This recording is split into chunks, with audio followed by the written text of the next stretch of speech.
AR Murugadoss sir, நீங்கள் வந்து எல்லா ஹீரோஸ்க்கும் உங்களோட நடிக்கணும்னு ஆசை சார். ஏன்னா உங்களுடைய படங்கள் அந்த மாதிரி.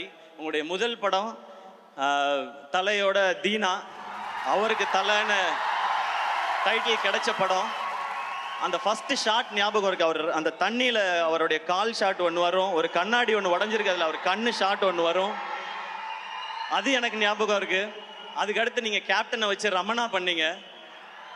அது வரைக்கும் நம்ம பார்த்த கேப்டன் வேற, ஒரு மாஸ் ஹீரோவாக இருந்த கேப்டனை மாஸ் லீடராக மாற்றினது ரமணா படமும் அவருடைய அந்த லுக்கும் பர்ஃபார்மன்ஸும். அதுக்கப்புறம் கஜினி சொல்லவே வேணாம். சூர்யா சாரை பயங்கரமாக நம்ம ரசிச்சுட்டு இருக்கும்போது அவருக்கு 2 ஷேடு. இந்த பக்கம் வந்து சஞ்சய் ராமசாமின்னு பயங்கர ஸ்டைலிஷாக ஒரு லவர் பாயாக ஒரு சைடு, இன்னொரு சைடு அந்த மொரட்டு ஆக்ஷனாக அவருடைய லுக். அதுக்கப்புறம் துப்பாக்கி,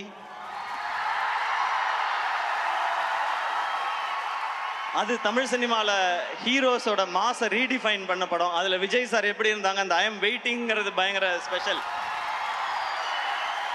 அதுக்கப்புறம் நீங்கள் கத்தி பண்ணீங்க, தர்பார் பண்ணீங்க. அது மட்டும் இல்லாமல் நீங்கள் ஒர்க் பண்ண ஹீரோஸ்லாம் பார்த்தா சூப்பர் ஸ்டார் ரஜினி சார், இந்த பக்கம் சிரஞ்சீவி சார், இந்த பக்கம் மகேஷ் பாபு சார், அப்புறம் ஆமீர் கான் சார், சல்மான் கான் சார், இந்த வரிசையில் சிவகார்த்திகேயனையும் சேர்த்துக்கிட்டதுக்கு ரொம்ப தேங்க்ஸ்.